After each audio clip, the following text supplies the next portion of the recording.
उनकी पूरी रणनीति इस बात पर टिकी है कि इंसानों को तय कहानियों, इतिहासों, बदले हुए भविष्य और पहले से तय व्यवहार में फंसा कर रखा जाए, ताकि लोगों को सिर्फ वही सिखाया जाए जो उन्हें भविष्य में उम्मीद करनी चाहिए। जैसे ही लोग वर्तमान पल में जीना शुरू करते हैं, उनके पुराने विचार और आदतें कमजोर पड़ जाती हैं। अब उन्हें भविष्य की चिंता या डर से दुखी या नियंत्रित नहीं किया जा सकता, क्योंकि वे समय की सीधी रेखा में फंसे नहीं रहते। इस बदलाव से कर्म और आत्मा के अनुबंध का रूप भी बदल जाता है। सीधी समय रेखा में कर्म को पुराने रिकॉर्ड, कारण परिणाम और कई जन्मों के कर्ज या उसकी भरपाई के रूप में देखा जाता है। लेकिन एक्वेरियस की ऊर्जा में कर्म सिर्फ ऊर्जा के पैटर्न की तरह होता है, जो वर्तमान पल में छोड़ा या दोबारा लिखा जा सकता है। आत्मा के कॉन्ट्रैक्ट्स अब ऐसे लचीले समझौते बन जाते हैं जो सजा देने के लिए नहीं, बल्कि विकास के लिए होते हैं। ये इंसान को ताकत देता है कि वह पुरानी दोहराव वाली जिंदगियों से निकलकर अपनी आजादी पा सके। जब समय की सीधी रेखा टूट जाती है, तो हमारा रिश्ता अपने इतिहास से भी बदल जाता है। ये बताता है कि इतिहास कोई तयशुदा घटनाओं की लंबी श्रृंखला नहीं है, बल्कि एक जीवित पुस्तकालय है जिसे याददाश्त, अंतर्ज्ञान और आंतरिक दृष्टि के जरिए पहुंचा जा सकता है।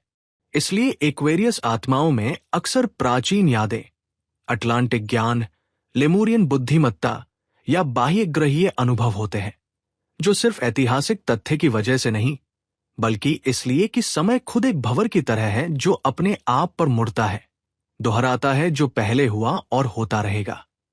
इस नई तरह की वास्तविकता में जीने के लिए नए कौशल चाहिए होते हैं।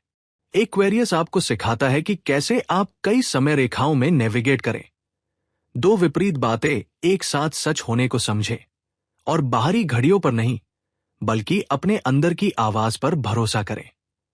वे वर्तमान पल में जीने की प्रैक्टिस करते हैं, जिससे वे अब में जी सके और भविष्य की संभावनाओं की दृष्टि भी बनाए रखें।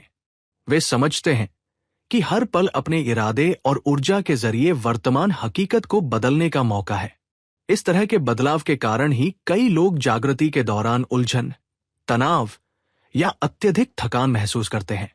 उनका तंत्रिका तंत्र ऐसा बन रहा है कि वे नॉन लीनियर अनुभव को समझ सके, जो दिमाग की सामान्य जानकारी प्रोसेस करने की आदतों को चुनौती देता है। इस प्रक्रिया में आराम, ध्यान और सचेत पुनर्संतुलन की जरूरत होती है। लेकिन समय के साथ ये नर्वस सिस्टम की नई तरीके से जुड़ने की प्रक्रिया आपको स्वतंत्रता का अनुभव कराती है। ये स्वतंत्रता पुरानी चोटों, भविष्य की चिंताओं और अलगाव की माया से मुक्ति है। अंततः समय की सीधी रेखा का टूटना एक बड़ा उपहार है।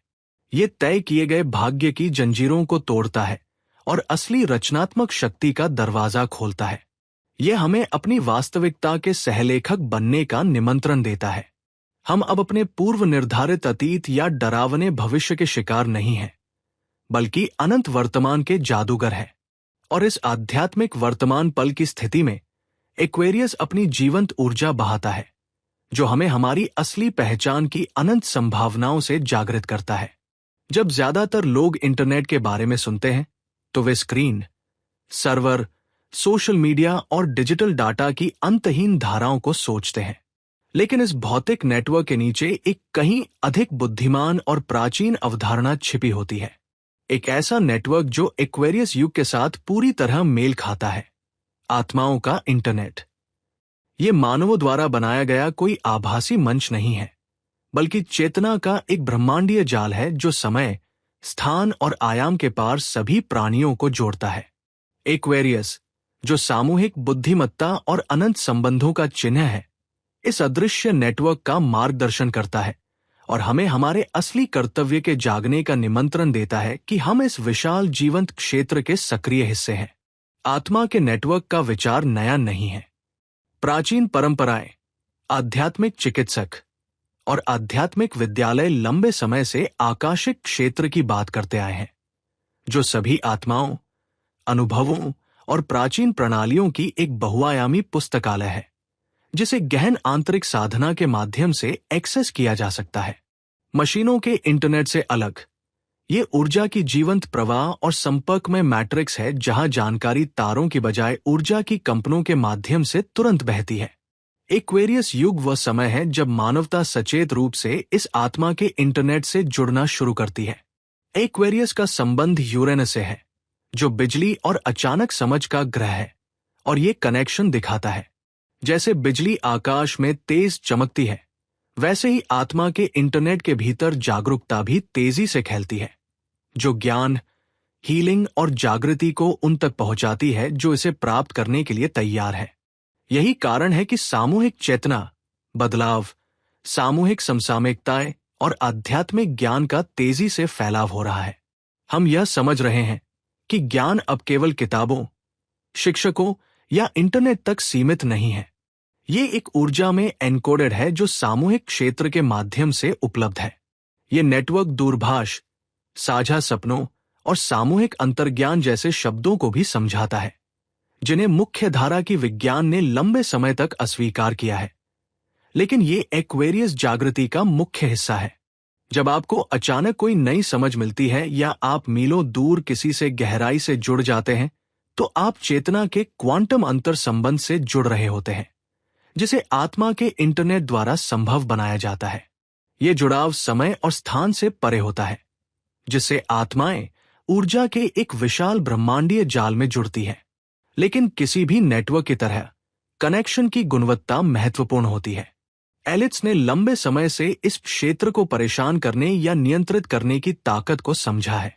डर आधारित प्रोग्रामिंग, कृत्रिम ऊर्जा और सूचना ओवरलोड के जरिए वे संकेत को बाधित कर मानव कनेक्शन को तोड़ना चाहते हैं।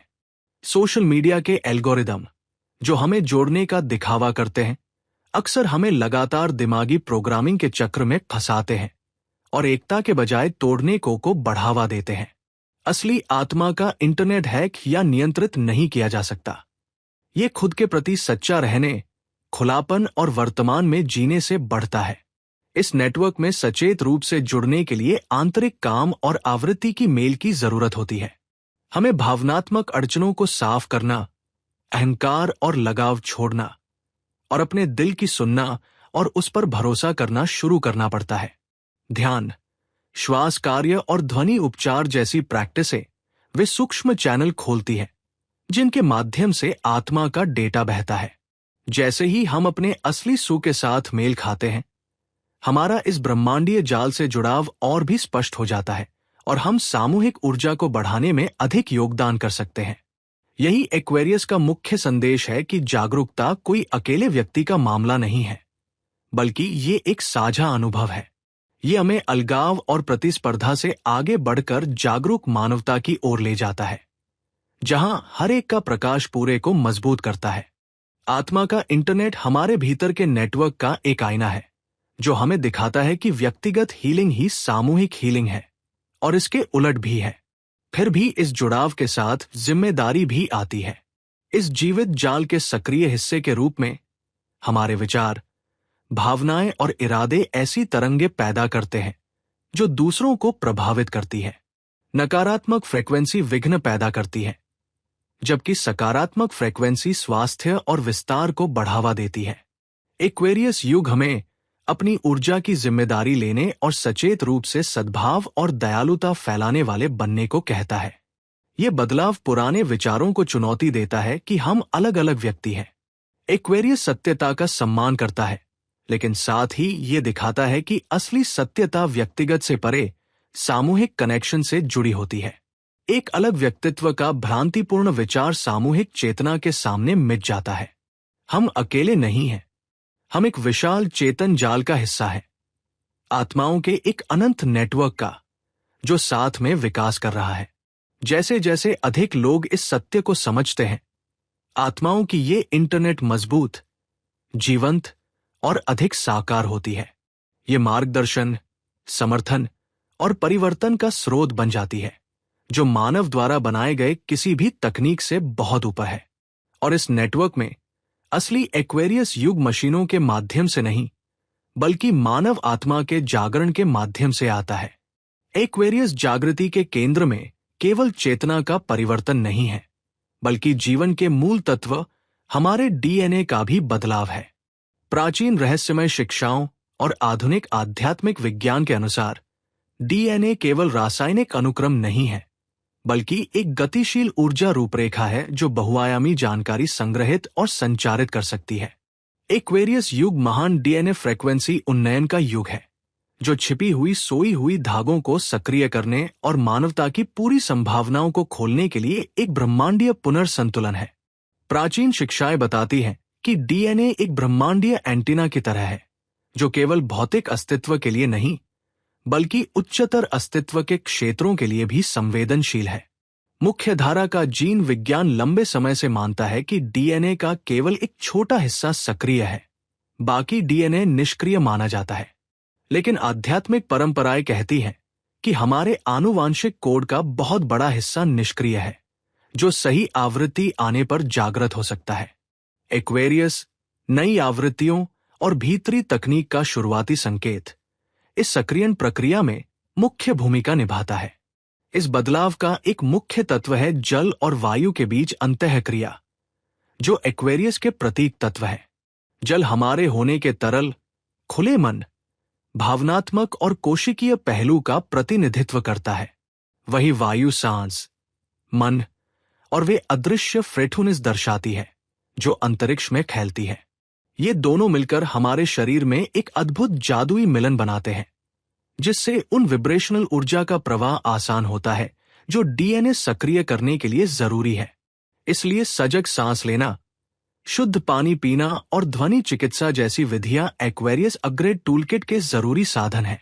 इसके अलावा एक्वेरियस डीएनए अपग्रेड में फोटोनिक लाइट कोड्स का प्राप्त करना शामिल है, यानी सूरज, सितारों और ब्रह्मांडीय घटनाओं द्वारा भेजी गई ऊर्जा के पैकेट जो हमारी सामान्य इंद्रियों से परे जानकारी रखते हैं। ये कोड हमारे डीएनए के साथ संपर्क करते हैं, जो आणविक स्तर पर बदलाव सक्रिय करते हैं, जो केवल शारीरिक स्वास्थ्य तक सीमित नहीं है, बल्कि आध्यात्मिक विकास को भी प्रभावित करता है। कई जागृत व्यक्ति अचानक बदलाव, तीव्र अंतर्ज्ञान, रचनात्मकता में वृद्धि और विस्तारित चेतना के अनुभव बताते हैं, जो संकेत है कि डीएनए इस ऊर्जात्मक डाउनलोड का जवाब दे रहा है। एपिजेनेटिक्स, जो अध्ययन करता है कि पर्यावरणीय कारक जीन कोड को कैसे प्रभावित करते हैं, इस प्रक्रिया को समझने के लिए आधुनिक वैज्ञानिक दृष्टिकोण प्रदान करता है। हम अपने डीएनए के अनुक्रम को बदल नहीं सकते, लेकिन हम ये नियंत्रित कर सकते हैं कि कौन से जीन सक्रिय या दबाए जाए, जो हमारे विचारों, भावनाओं, पर्यावरण और जीवन शैली पर निर्भर करता है। एक्वेरियस अपग्रेड का उद्देश्य सकारात्मक अभिव्यक्ति के लिए बेस्ट आंतरिक और बाहरी परिस्थितियां बनाना है, जिससे हम आनुवंशिक सीमाओं और पूर्वजों के आघात से ऊपर उठ सके। एमराल्ड टैबलेट्स और हर्मेटिक लेखन जैसे प्राचीन ग्रंथ ब्रह्मांडीय जीव विज्ञान का संकेत देते हैं, जिसमें मनुष्यों को प्रकाश के प्राणी के रूप में दर्शाया गया है, जो दिव्य ज्यामिति और फ्रीक्वेंसी पैटर्न से कोडित है। डीएनए स्टैंड स्थिर नहीं है, वे सर्पिलाकार होते हैं और ब्रह्मांडीय लय के साथ रेसोनेट करते हैं, हमें ब्रह्मांड के एक छोटे मॉडल के रूप में बनाते हैं। अधिक स्टैंड्स को सक्रिय करने से आकाशिक क्षेत्र, सामूहिक चेतना और उच्च आयामों के साथ संचार के नए मार्ग खुलते हैं। लेकिन यह जागरण चुनौतियों से मुक्त नहीं है। डीएनए अपग्रेड प्रक्रिया पुराने घावों को उभार सकती है। थकान, सिरदर्द और भावनात्मक रिलीज जैसी शारीरिक समस्याएं पैदा कर सकती है, क्योंकि शरीर असंगत ऊर्जा को छोड़ता है। ये पुनर्संतुलन की प्रगति के प्राकृतिक संकेत है, पुराने प्रोग्रामिंग के टूटने और ऊर्जा संरचना के पुनर्निर्माण के संकेत है। एक्वेरियस आत्माओं के लिए आवश्यक है कि वे इन बदलावों का सम्मान, धैर्य, आत्म देखभाल और विश्वसनीय मार्गदर्शन के साथ करें। एलिट्स लोग इसे लेकर गहरा सचेत हैं।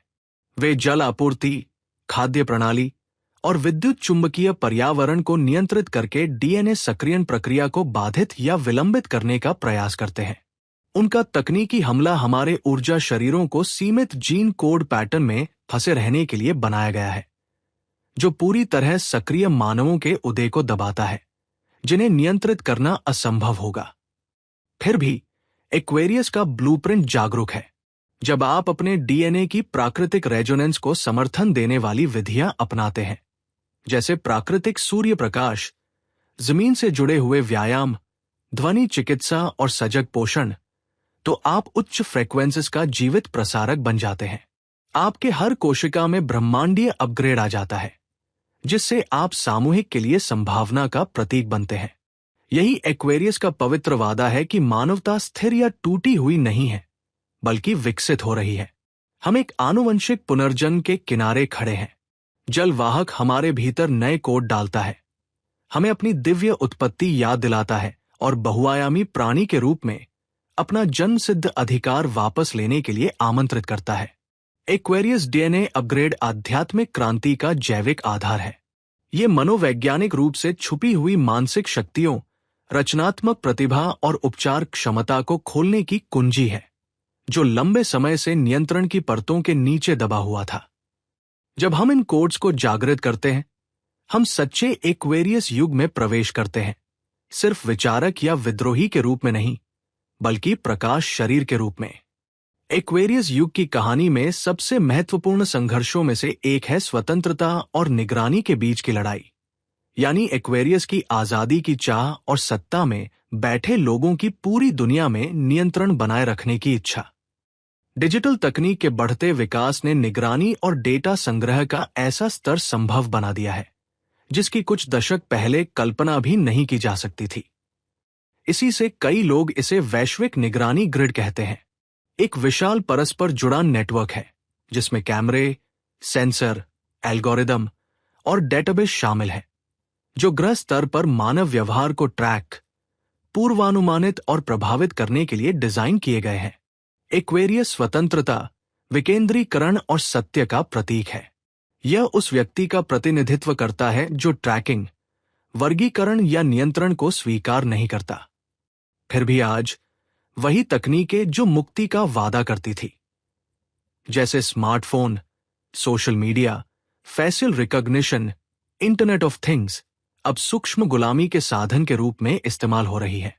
वैश्विक निगरानी जाल केवल निगरानी के लिए नहीं है, यह वेट्रोसाइज को नियंत्रित करने, धारणाएं बनाने और ऐसा माहौल रचने के लिए है जिसमें मानक से विचलन तुरंत पकड़ा और ठीक किया जाता है।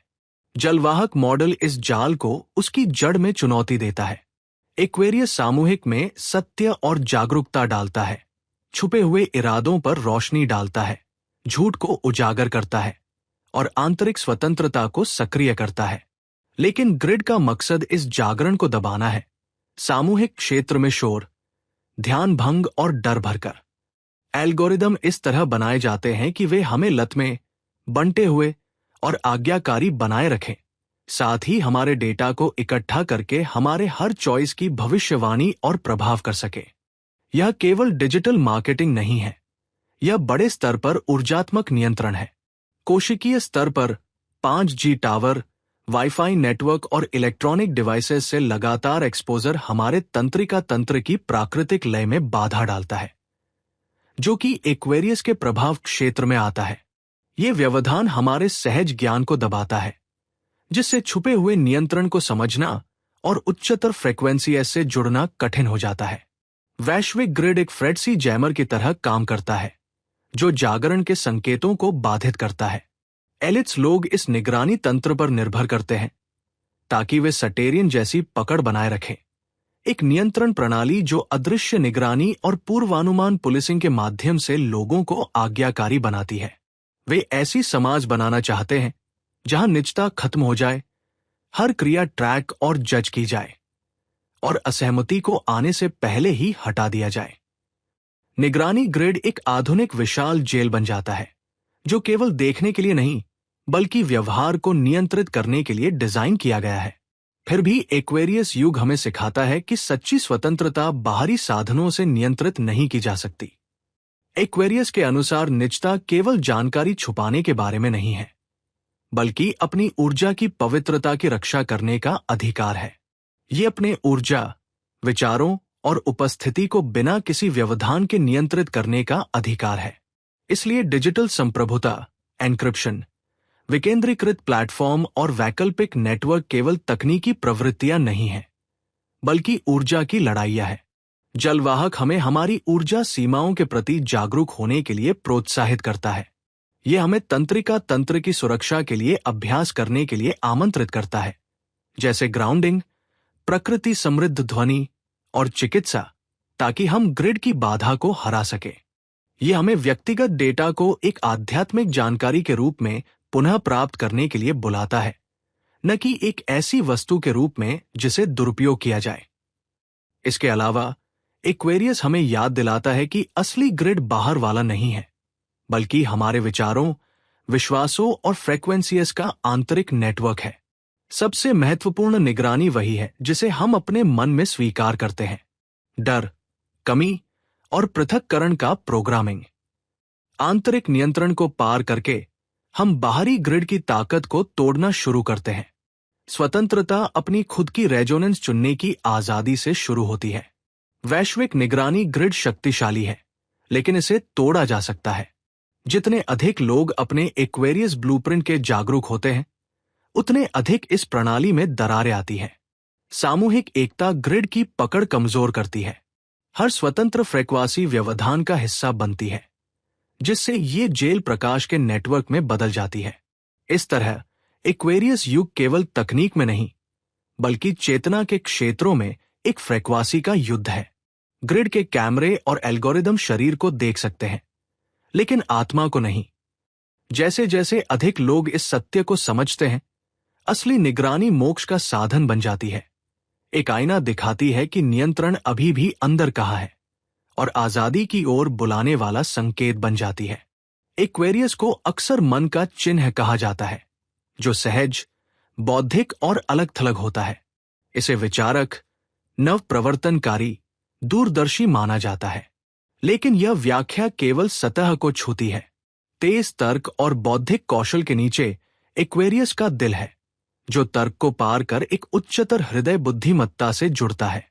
एक्वेरियस युग में असली शक्ति ठंडी गणना से नहीं आती, बल्कि मन और हृदय के एकीकरण से आती है। ये एक ऐसा मिलन है जिसमें करुणा एक भावना नहीं, बल्कि फ्रीक्वेंसी बन जाती है।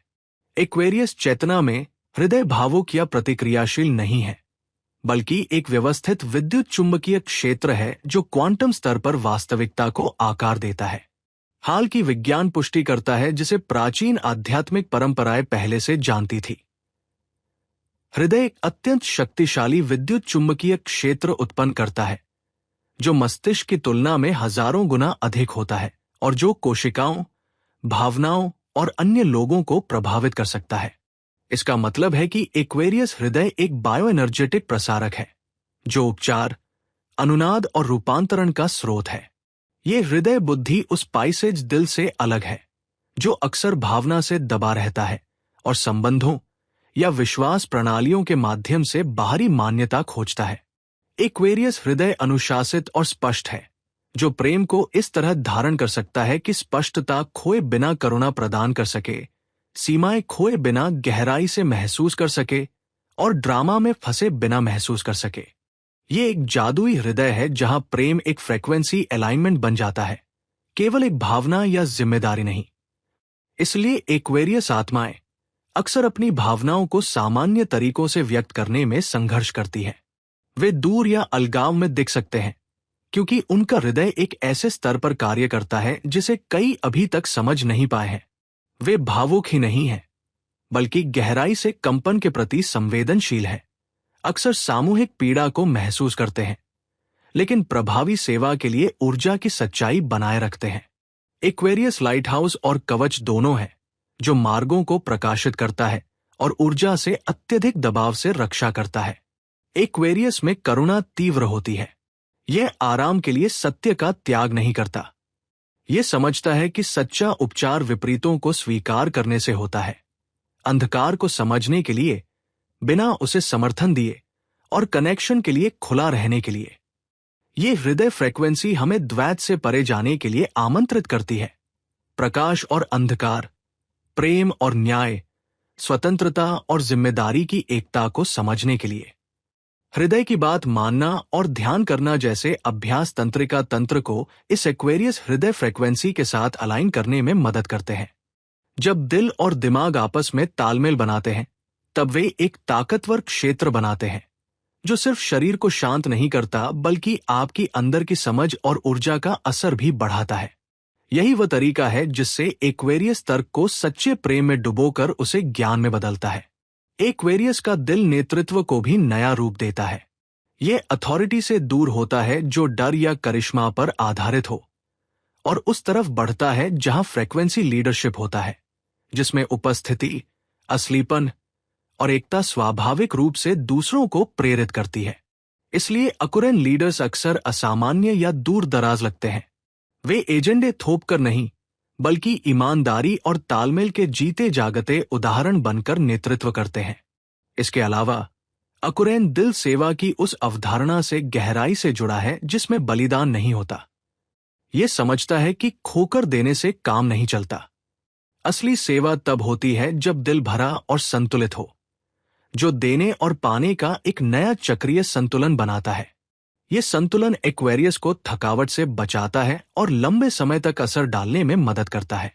एक ऐसी दुनिया में जहां प्यार और आसक्ति को अक्सर मिला जुला समझा जाता है, एक्वेरियस हमें सिखाता है कि प्यार एक ऊर्जा का स्तर, फ्रीक्वेंसी, न कि किसी से चिपकना या जुड़ जाना, अटैचमेंट। एक्वेरियन दिल किसी चीज से चिपकता नहीं है, ये बस बहता है। ये पानी बिना किसी उम्मीद के बहाता है, क्योंकि वह जानता है कि असली बदलाव आजादी से आता है, न कि नियंत्रण से। ये दिल की ऊर्जा समूह में बदलाव के लिए बहुत जरूरी है, क्योंकि ये भावनाओं की आत्मिक रसायन शास्त्र, स्पिरिचुअल केमिस्ट्री को आगे बढ़ाती है। मतलब डर, गुस्सा और दर्द जैसी भावनाएं भी हीलिंग और शक्ति में बदली जा सकती है। जैसे जैसे ज्यादा एक्वेरियन आत्माएं इस ऊर्जा को अपनाती हैं, वे पूरे समूह की ऊर्जा को ऊंचा उठाती हैं, ऐसी एकता के क्षेत्र बनाते हैं जहां बाकी लोग भी भिन्नता और बंटवारे से आगे जागरूक हो सकते हैं। एक्वेरियस का युग मानवता को दिल को व्यक्तिगत भावनाओं से बढ़ाकर वैश्विक ऊर्जा में विस्तृत करने का निमंत्रण देता है। ये हमें केवल स्पष्ट सोचने के लिए नहीं, बल्कि स्पष्ट महसूस करने के लिए भी कहता है, ताकि हम उस जगह से जिए जहां दिल और दिमाग सामंजस्य से नृत्य करें। यही एक्वेरियस की असली ताकत है। ये केवल सोचने वाला नहीं, बल्कि सत्य प्रेमी, प्रकाश का वाहक और क्रांति का दिल है। जब एक्वेरियन दिल अपनी ऊर्जा पूरी दुनिया में फैलाता है, तो वह केवल तर्क से आगे बढ़कर सामूहिक उपचार और जागृति की शुरुआत करता है। एक्वेरियस का युग सिर्फ चेतना में बदलाव नहीं, बल्कि पृथ्वी पर आध्यात्मिक मैस्कुलिन और फेमिनिन ऊर्जा के गहरे संतुलन का भी संकेत है। सदियों से दुनिया मैस्कुलिन ऊर्जा के प्रभाव में रही है, जो नियंत्रण, सामाजिक स्थिति और भावनात्मक गहराई से कटाव की छाया है। एक्वेरियस, जो वायु तत्व द्वारा शासित है और जलवाहक के प्रतीक के रूप में माना जाता है, उसमें पवित्र फेमिनिन ऊर्जा की वापसी के बीज है। पर यह लिंग आधारित भूमिकाओं या रूढ़ियों के रूप में नहीं, बल्कि खुलेपन, अंतर्ज्ञान और प्राकृतिक ब्रह्मांडीय प्रवाह के पुनर्स्थापन के रूप में है। आध्यात्मिक फेमिनिन ऊर्जा को अक्सर कमजोरी या संकोच के रूप में गलत समझा जाता है, लेकिन असल में ये गहरे सुनने और लचीले बनाने की शक्ति है। ये वो ऊर्जा है जो जीवन को पोषित करती है, चक्रों को चलाती है और सभी जीवों को सहानुभूति और करुणा के माध्यम से जोड़ती है। एक्वेरियन करंट इस ऊर्जा का मूल खाका लाने का काम करता है, जिसे पाइसेज युग के दौरान पुरुषवादी विचारधारा और स्त्री की बुद्धिमत्ता को दबाने का प्रभाव डालते हुए दबा दिया गया था। यह वापसी किसी एक प्रभुत्व का स्थान लेने के लिए नहीं है, बल्कि विरोधाभासों और भिन्नताओं को मिलाकर वो संतुलन वापस लाने के लिए है, जो एकता का समर्थन करता है। ये वापसी किसी एक प्रभुत्व को दूसरे से बदलने के लिए नहीं है, बल्कि विपरीत और भिन्न तत्वों को मिलाकर वो संतुलन वापस लाने के लिए है जो एकता को मजबूती देता है। एक्वेरियस में ये संयोजन मौजूद है। ये एक एयर साइन है जो मन और नवाचार से जुड़ा है, लेकिन साथ ही ये वाटर बेरर के प्रवाह को संचालित करता है, जो स्त्री सिद्धांत का प्रतीक है और ब्रह्मांडीय ज्ञान और भावनात्मक परिवर्तन के पानी को समूह में बहाता है। इस पूरे इतिहास में महिलाओं को रहस्य की रक्षक, शुरुआती अधिकारों की सुरक्षित करने वाली और दैवीय सृजनशीलता का प्रतीक माना गया। लुमेरिया और शुरुआती अटलांटिस जैसी ऐसी सभ्यताएं, जहां महिलाओं का वर्चस्व था, वे इस ऊर्जा से गहरे जुड़े थे और प्रकृति और शरीर के चक्रों को पवित्र मानते थे। पुरुष प्रधान साम्राज्यों के उदय ने इन परंपराओं को धीरे धीरे मिटा दिया या इन्हें बुरा कहा, जिससे मानवता का महिला स्रोत से जुड़ाव टूट गया। एक्वेरियन युग इस टूटन को ठीक करने के लिए आया है। आज की महिलाएं न केवल सामाजिक शक्ति हासिल कर रही हैं, बल्कि वे शुद्ध महिला ऊर्जा की वापसी के लिए एक तरह से ऊर्जा के स्तंभ के रूप में कार्य कर रही हैं। वे गुण अंतर्ज्ञान, खुलापन और पालन पोषण के हैं, जो कमजोरी नहीं बल्कि ताकत के रूप है, जो पुराने जमाने की कमी को संतुलित करते हैं। ये गुण पुरुषों और सभी लोगों को अपने अंदर के फेमिनिन से फिर जुड़ने का निमंत्रण देते हैं, जो एक नई तरह की नेतृत्व क्षमता और रचनात्मकता को बढ़ावा देता है, जो विभाजन की बजाय एकता पर आधारित है। यह संतुलन बहुत जरूरी है क्योंकि एक्वेरियन जागरण में पुरुष की स्पष्टता और महिला की लचीलापन दोनों की जरूरत होती है। पुरुष ऊर्जा दिशा, संरचना और कार्रवाई प्रदान करती है। महिला ऊर्जा कनेक्शन, सहानुभूति और लचीलापन प्रदान करती है। बिना इस संतुलन के क्रांति सख्त और नियंत्रण वाली या अव्यवस्थित और अस्थिर हो सकती है। एक्वेरियस में शुद्ध महिला ऊर्जा वो भावनात्मक बदलाव लाती है जो भय और अलगाव को एकता और उपचार में बदलने के लिए जरूरी है। शुद्ध महिला ऊर्जा की वापसी मानवता को पृथ्वी से भी जोड़ती है, जो सबसे बड़ी महिला उपस्थिति है।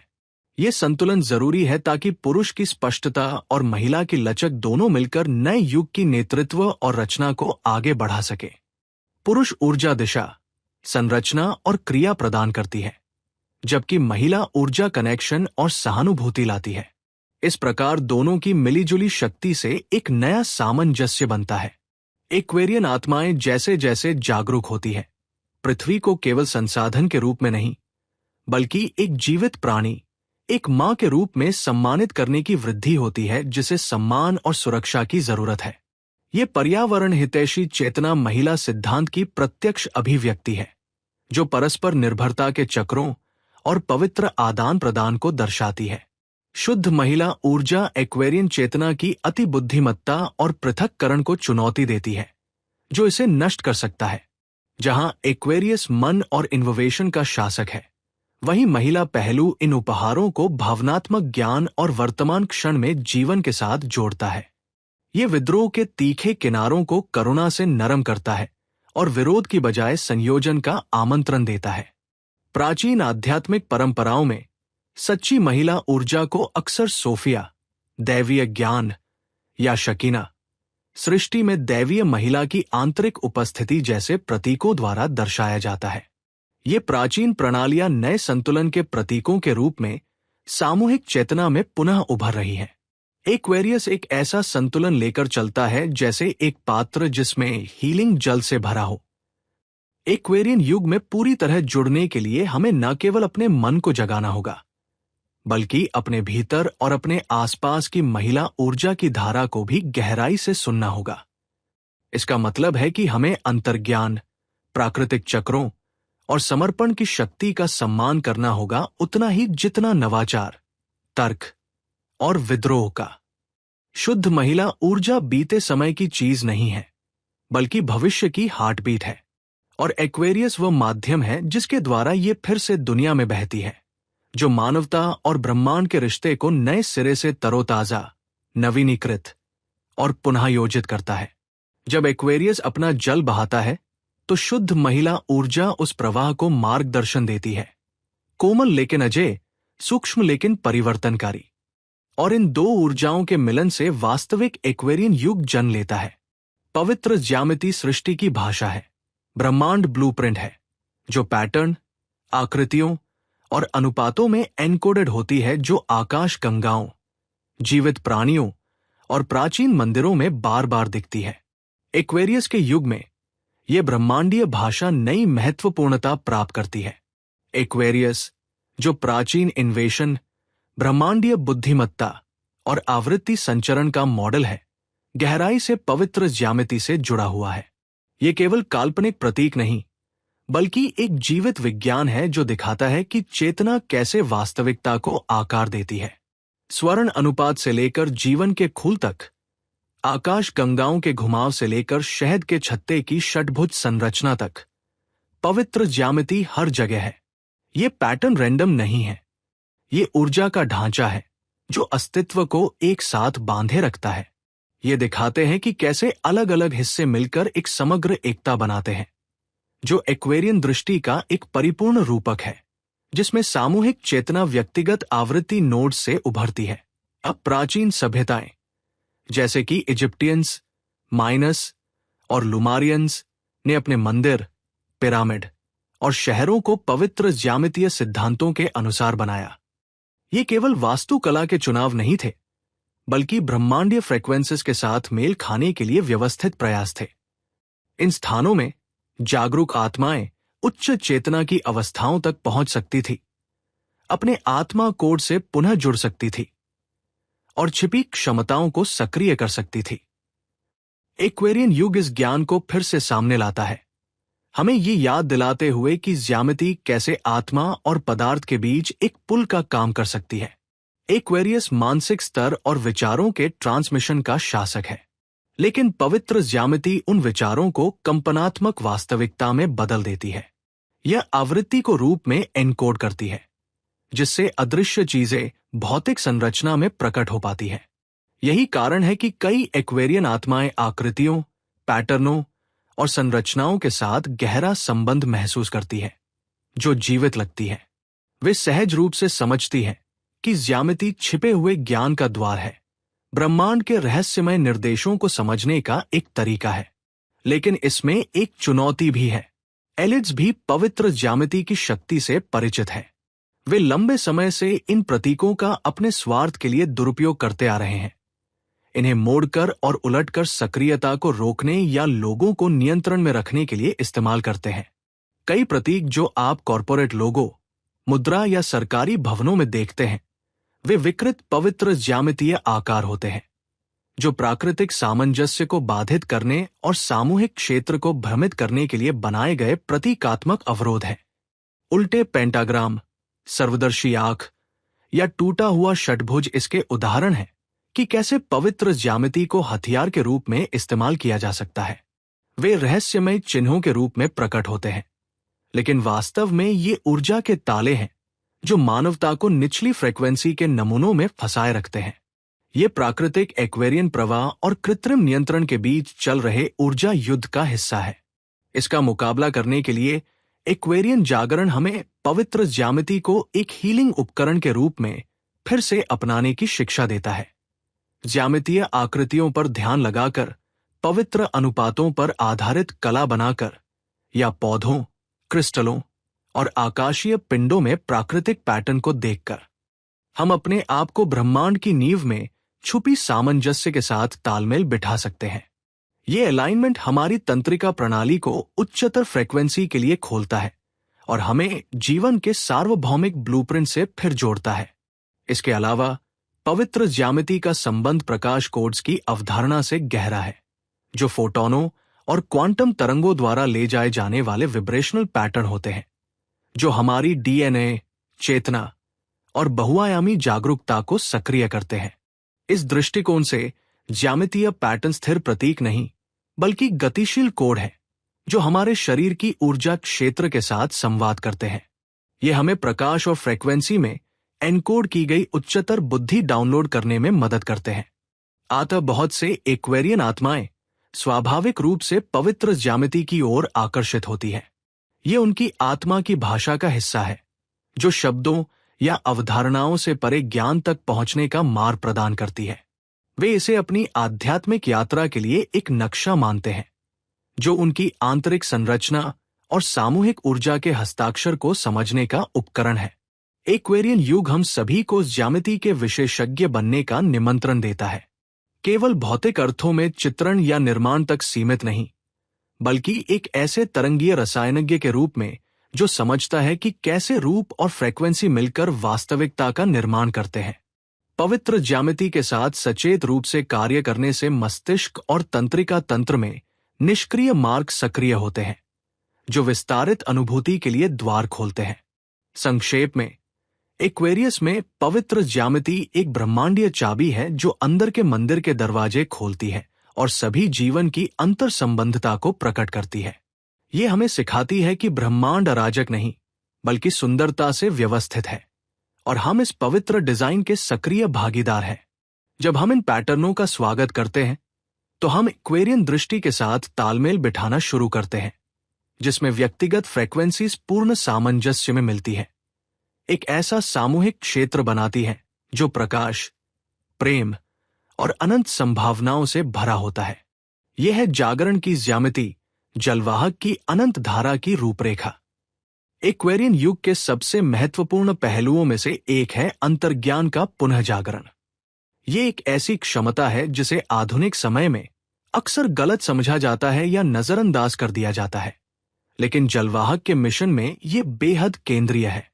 एक्वेरियस मन और इनोवेशन का शासक है, लेकिन इसकी असली ताकत तर्क और सहज ज्ञान के बीच सेतु बनाने में निहित है।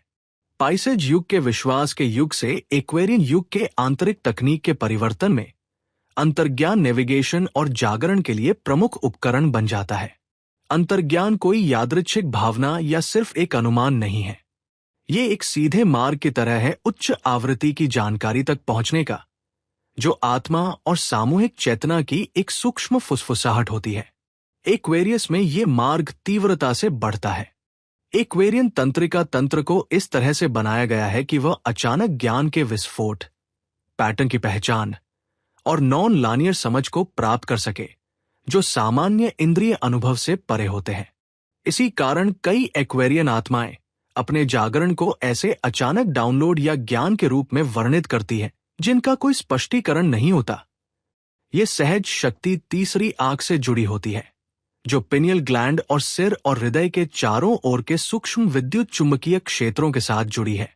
एक्वेरियस एक वायु राशि होने के नाते इन क्षेत्रों का संचालन करता है। जागृत एक्वेरियन व्यक्ति अक्सर आवृत्तियों, रंगों, ध्वनियों और ऊर्जा के प्रति संवेदनशीलता में वृद्धि का अनुभव करते हैं। ये विस्तारित संवेदनशीलता उन्हें बहुआयामी वास्तविकताओं से अधिक गहरा जुड़ाव करने में सक्षम बनाती है, जिससे वे भौतिक स्तर से परे मार्गदर्शन प्राप्त कर पाते हैं। फिर भी आधुनिक दुनिया में अंतर्ज्ञान को अक्सर दबाया गया है या गलत समझा गया है। शिक्षा प्रणाली तार्किक सोच और प्रायोगिक डेटा को बढ़ावा देती है, जबकि समाज आंतरिक ज्ञान के बजाय अविश्वास और शक को पुरस्कृत करता है। ये दबाव कई जागरूक एक्वेरियन आत्माओं के अंदर एक आंतरिक संघर्ष पैदा करता है, दिमाग के प्रमाण की मांग और आत्मा के विश्वास की आवश्यकता के बीच।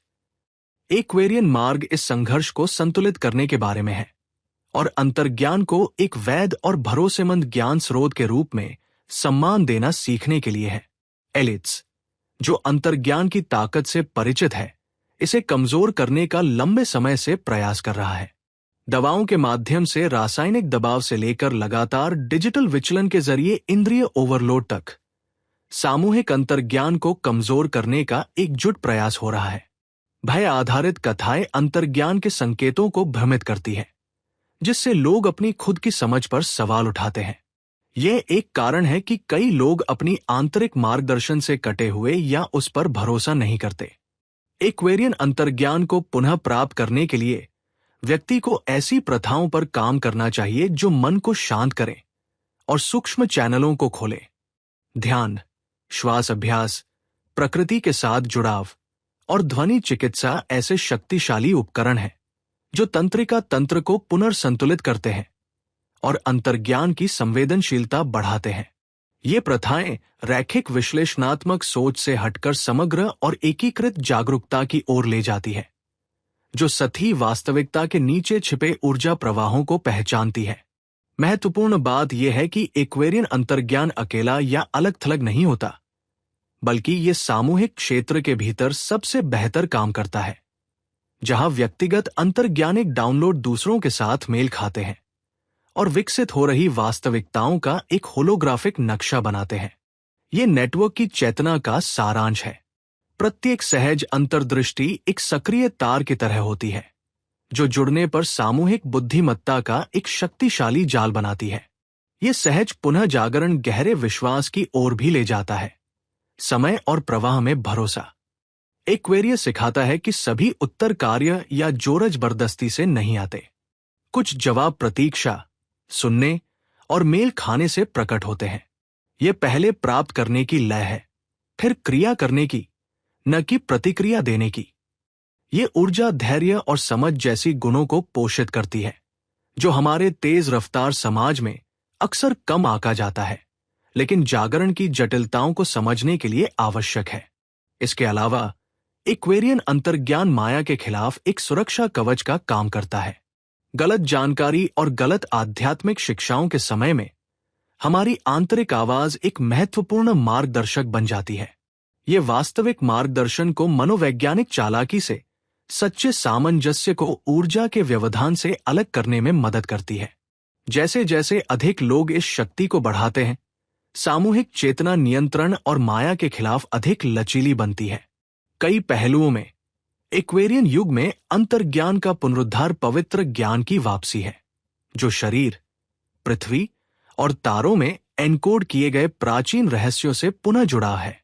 ये इस बात की पहचान है कि ज्ञान केवल बाहरी स्रोतों में नहीं, बल्कि आंतरिक रूप से भी सुलभ है, जिसे याद किया जाना और अपनाया जाना बाकी है। जब हम एक्वेरियन युग में कदम रखते हैं, तो अंतर्ज्ञान की शक्ति हमें खुद पर पहले से कहीं अधिक गहरा विश्वास करने, दुनिया की शोर शराबे से परे सुनने और उन सूक्ष्म संकेतों का सम्मान करने का आह्वान करती है जो हमें हमारे घर ले जाते हैं। भविष्य केवल तर्क से ही विकसित नहीं होता। इसे वे फ्रीक्वेंसीज आकार देती हैं जिनसे हम जुड़ते हैं, वे सहज विकल्प जिन्हें हम चुनते हैं, और जलवाहक के प्रवाह का पालन करने का साहस करते हैं। और इसी प्रवाह में जागरण की सच्चाई निहित है। एक्वेरियस का युग इनोवेशन और जागरूकता से परे एक महत्वपूर्ण कार्य लेकर आता है, सामूहिक आघात का उपचार, जिसने बहुत समय से मानवता को दर्द, अलगाव और कटाव के चक्रों में बांध रखा है, जबकि आधुनिक उपचार अधिकतर व्यक्तिगत पुनर्प्राप्ति पर केंद्रित है। एक्वेरियस हमें यह समझने के लिए आमंत्रित करता है कि इन घावों की आपसी अंतर संबंधित प्रकृति क्या है, कि कैसे व्यक्तिगत पीड़ा संपूर्ण के दर्द के प्रतिध्वनि और विस्तार रूप में काम करती है। इस प्रकार एक्वेरियस वह जलवाहक है जो न केवल नई जानकारी प्रदान करता है, बल्कि मानवता के टूटे हुए क्षेत्र पर परिवर्तनीय उपचारात्मक ऊर्जा भी डालता है। सामूहिक आघात हमारे इतिहास, पीढ़ियों, संस्कृतियों और महाद्वीपों में गहराई से जुड़ा हुआ है। ये प्रणालीगत उत्पीड़न, संस्कृति का विनाश, युद्ध, पर्यावरण की तबाही और व्यापक भय के रूप में प्रकट होता है। पिस्चिन युग में बलिदान, अपराधबोध और पीड़ित बनने की भावना को महत्व दिया जाता है, जिससे ये पैटर्न बाहरी दोषारोपण और व्यक्तिगत कमजोरियों के रूप में जारी रहते हैं। इसके विपरीत एक्वेरियस सच्ची हीलिंग की ओर पहला कदम स्वरूप स्वस्वामित्व और ऊर्जा सोवेरिगंटी को बुलाता है। एक्वेरियन हीलिंग के प्रमुख सिद्धांतों में से एक ये पहचान है कि आघात केवल मनोवैज्ञानिक नहीं, बल्कि ऊर्जा संबंधी होता है। ये शरीर के ऊर्जा क्षेत्र, तंत्रिका तंत्र और डीएनए में रहता है। इसलिए एक्वेरियन तरीकों में अक्सर शारीरिक कार्य, ऊर्जा चिकित्सा, औषधि, श्वास अभ्यास और ध्वनि चिकित्सा शामिल होते हैं। ये सभी सामान्य बातचीत चिकित्सा तक पहुंच से बाहर ऊर्जा अवरोधों को दूर करने के लिए होते हैं। इस स्तर पर हीलिंग केवल व्यक्ति में ही नहीं, बल्कि सामूहिक क्षेत्र में भी प्रभाव पैदा करता है। एक्वेरियस हीलिंग में साझा सामंजस्य की शक्ति को भी महत्व देता है। आघात अक्सर अलगाव और गुप्तता के कारण बढ़ता है। जलवाहक ये बाधाएं तोड़ता है, समुदायों को साथ मिलकर अनुभव साझा करने और बिना जजमेंट के अपनी कमजोरियों को दिखाने का निमंत्रण देता है। यह सामूहिक कंटेनर एक सुरक्षित माहौल बनाता है जहां गहरे जख्म सरफेस कर सकते हैं और प्रेम तथा स्वीकृति के माध्यम से उनका रूपांतरण हो सकता है। यह पाइसेज मृत्यु से एक गैर शारीरिक पूर्ण अलगाव है जो अक्सर मौन में पीड़ा की मांग करता है। यह सामूहिक उपचार प्रक्रिया हमें असुविधाजनक सच्चाइयों का सामना करने, ऐतिहासिक अन्याय को स्वीकार करने, प्रणालीगत असंतुलनों को पहचानने और पीढ़ी दर पीढ़ी चले आ रहे विश्वासों को तोड़ने का आग्रह करती है जो हमें विभाजित रखते हैं। एक्वेरियस इन छायाओं से नहीं भागता, बल्कि उन्हें स्पष्टता और साहस के साथ प्रकाशित करता है। ये प्रकाशन दोषारोपण के लिए नहीं, बल्कि जागरूकता पैदा करने के लिए है, जो परिवर्तन के लिए आवश्यक कदम है। साथ ही एक्वेरियन हीलिंग तकनीक और प्राचीन ज्ञान का संयोजन है। क्वांटम चिकित्सा तकनीकें, फ्रीक्वेंसी चिकित्सा और शरीर के ऊर्जा क्षेत्र की चिकित्सा आध्यात्मिक प्रथाओं, क्रिस्टल चिकित्सा और पवित्र ज्यामिति के साथ मिलकर काम करती है। ये संयोजन आघात की बहुआयामी प्रकृति का सम्मान करता है और मन, शरीर और आत्मा के पूर्ण पुनर्स्थापन को समर्थन देता है। एक्वेरियन उपचार का एक महत्वपूर्ण पहलू ये समझ है कि सच्ची मुक्ति सामूहिक है। व्यक्तिगत जागरण शक्तिशाली है, लेकिन स्थायी परिवर्तन तो जागृत प्राणियों के जुड़े हुए क्षेत्र में ही होता है। जैसे जैसे अधिक व्यक्ति हीलिंग करते हैं और अपनी फ्रीक्वेंसी पुनः प्राप्त करते हैं, सामूहिक कंपन बढ़ता है, जिससे पीड़ा आधारित प्रणालियों की पकड़ कमजोर होती है। सामूहिक आघात की छाया अक्सर भय, अविश्वास, विभाजन और अभाव की चेतना के रूप में दिखती है। एक्वेरियस हमें इन सीमाओं से ऊपर उठने का आह्वान करता है, सचेत विकल्प और फ्रीक्वेंसी कार्य के माध्यम से। ये क्षमा को ऐसा सिखाता है जिसमें हानि को भूलना या माफ करना शामिल नहीं, बल्कि उन ऊर्जा की बेड़ियों को छोड़ना होता है जो हमें अतीत से बांधे रखती है। इसी प्रकार जलवाहक टूटे हुए स्थानों पर उपचारात्मक जल बहाता है, जिससे वे मुलायम, नवीनीकृत और संभावनाओं से जागृत होते हैं। हीलिंग व्यक्तिगत और प्रणालीगत दोनों होता है, जो न्याय, शिक्षा, शासन और समुदाय के नए मॉडल का आह्वान करता है, जो गरिमा और अंतर संबंधिता का सम्मान करते हैं। जब हम इस एक्वेरियन भूमिका को अपनाते हैं, तो हम महान ब्रह्मांडीय पुनर्स्थापना में भाग लेते हैं, जो प्रकाश, सामंजस्य और सहानुभूति के धागों के साथ सामाजिक ताने बाने को फिर से बुन रहा है। ये हीलिंग न तो त्वरित है और न ही आसान, लेकिन ये आवश्यक है, क्योंकि इसके बिना एक्वेरियन क्रांति केवल सतही परिवर्तन बन सकती है, एक आध्यात्मिक बिना तकनीकी उन्नयन। एक्वेरियन युग हमसे केवल इनोवेशन नहीं, बल्कि हीलिंग करने, केवल जागरण नहीं, बल्कि पुनर्स्थापन करने, केवल भविष्य देखने नहीं, बल्कि अतीत के घावों की मरम्मत करने को कहता है। और इस पवित्र कार्य में हम सच्चे जलवाहक बन जाते हैं, जो परिवर्तन के प्रकाश को प्यासे संसार तक पहुंचाते हैं। एक्वेरियन युग मानव जीवन के प्रत्येक पहलू को परिवर्तित कर रहा है, जिसमें हमारे एक दूसरे से संबंध भी शामिल है। परंपरागत संबंध जो पाइसेज विषयों जैसे बलिदान, निर्भरता और सहनिर्भरता से आकार लेते थे, वे अब स्वतंत्रता, वास्तविकता और ऊर्जा सोवेरेनिटी पर आधारित नए मॉडल की ओर बढ़ रहे हैं। एक्वेरियस, जो इनोवेशन और सामूहिक चेतना का चिन्ह है, हमें पुरानी धारणाओं से परे कनेक्शन की कल्पना करने और जागृत आत्मा को प्रतिबिंबित करने वाले संबंधों में बदलाव को प्रोत्साहित करने के लिए आमंत्रित करता है। पुराने पाइसेज ढांचे में संबंध अक्सर आवश्यकता और जीवित रहने के आसपास घूमते थे। कहानी सुरक्षा के लिए विलय, संघ के लिए व्यक्तित्व का बलिदान और कभी कभी आध्यात्मिक औचित्य के माध्यम से रोग को छुपाने के पक्ष में थी। ये कई लोगों के लिए एक सीढ़ी का काम करता रहा, लेकिन इसने भावनात्मक उलझन, नियंत्रण और आघात पुनरुद्धार के पैटर्न को भी बढ़ावा दिया।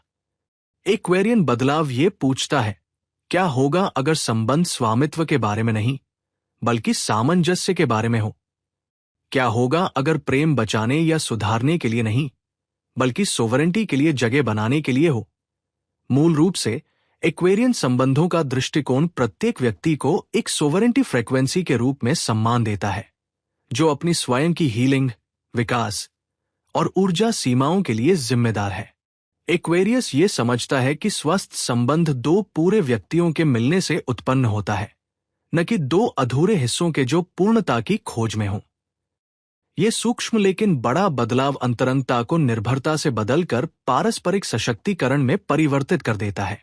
एक्वेरियस का एक मुख्य उपहार इसकी विरोधाभास को सहने की क्षमता है, जो स्वतंत्रता और प्रतिबद्धता, व्यक्तित्व और एकता, जुनून और आसक्तियों को बढ़ावा देता है। ये ऐसे संबंध बनाता है जो लचीले होते हुए भी स्थिर होते हैं और खुद की अखंडता बनाए रखते हुए विकसित होते रहते हैं। इन जुड़ावों में साथी एक दूसरे की स्वतंत्रता का समर्थन करते हैं, व्यक्तिगत विकास को प्रोत्साहित करते हैं और बिना अपने आप की कुर्बानी दिए साझा अनुभव सह निर्मित करते हैं। गैर परंपरागत संबंध मॉडल, खुले संबंध, सचेत सहपालन, डिजिटल साझेदारियां और ऊर्जा आधारित संघों का उदय एक्वेरियन प्रभाव को दर्शाता है। ये मॉडल कड़े रोल और अपेक्षाओं को अस्वीकार करते हैं और ईमानदारी, सम्मान और साझा मूल्यों पर आधारित लचीले समझौतों को प्राथमिकता देते हैं। हालांकि इनमें चुनौतियां भी होती हैं। ये एक्वेरियन सिद्धांत को दर्शाते हैं जो मानव संबंधों में इनोवेशन की खोज करता है, ये समझते हुए कि जागृत व्यक्तियों की आवश्यकताओं को पूरा करने के लिए संबंध कैसे विकसित हो सकते हैं। एक्वेरियन संबंध सामान्य संवाद से आगे विब्रेशनल स्तर पर संचार और पारदर्शिता को महत्व देते हैं। शब्दों से परे साथ ही एक दूसरे की ऊर्जा, भावनाओं और सूक्ष्म संकेतों के साथ तालमेल बैठाते हैं, जिससे गहरी सहानुभूति और सहज समझ को बढ़ावा मिलता है। इसके लिए उच्च स्तर की भावनात्मक परिपक्वता और आत्म जागरूकता की आवश्यकता होती है, जो एक्वेरियन आंतरिक कार्य के सफर के माध्यम से विकसित होती है। हालांकि यह परिवर्तन कई लोगों के लिए आसान नहीं होता। एक्वेरियन मार्ग सामाजिक मानदंडों, पारिवारिक अपेक्षाओं और संबंधों के बारे में गहरे जमाए हुए विचारों के साथ तनाव पैदा कर सकता है। स्वायत्तता चुनने का मतलब अक्सर न्याय, गलतफहमी या अकेलेपन का सामना करना होता है। फिर भी जलवाहक का आह्वान स्पष्ट है। सच्चा संबंध साहस की मांग करता है। साहस होता है आराम क्षेत्र से बाहर कदम बढ़ाने का और संबंधों की सच्चाई को आगे बढ़ाने का। एक्वेरियन दृष्टिकोण जुड़ाव और नियंत्रण की गतिशीलता को चुनौती देता है। यह सिखाता है कि प्रेम कोई स्वामित्व नहीं है। यह हमें याद दिलाता है कि डर से किसी को रोकना केवल अलगाव को गहरा करता है। इसके बजाय प्रेम एक विस्तृत फ्रीक्वेंसी है जो साथ साथ रहने के भीतर स्वतंत्रता का निमंत्रण देती है। यह साथी को एक दूसरे के अनूठे मार्ग का समर्थन करने के लिए प्रोत्साहित करता है। यह स्वीकार करते हुए कि सच्चा अंतरंगता तब फलती फूलती है जब प्रत्येक आत्मा खुद को पूरी तरह से व्यक्त कर सकती है। सामूहिक स्तर पर संबंधों का ये परिवर्तन उस व्यापक सामाजिक विकास को दर्शाता है जिसकी एक्वेरियस वादा करता है। जैसे जैसे व्यक्ति सोवरेनिटी को अपनाते हैं, समुदाय कठोर सामाजिक स्थिति संरचना की बजाय सामंजस्यपूर्ण आत्माओं के नेटवर्क बन जाते हैं। प्रतिस्पर्धा की जगह सहयोग लेता है। अभिव्यक्ति की विविधता का उत्सव मनाया जाता है। शक्ति असंतुलन के पुराने मॉडल संतुलित साझेदारियों में परिवर्तित हो जाते हैं। यहाँ तकनीक भी विरोधाभासी भूमिका निभाती है। ये ध्यान भटकाने और अलगाव को गहरा करने वाला हो सकता है, लेकिन ये नए प्रकार के संबंधों, वैश्विक समुदायों, आभासी समर्थन समूहों और ऊर्जा आधारित संबंधों को भी संभव बनाता है जो भौतिक सीमाओं से परे जाते हैं।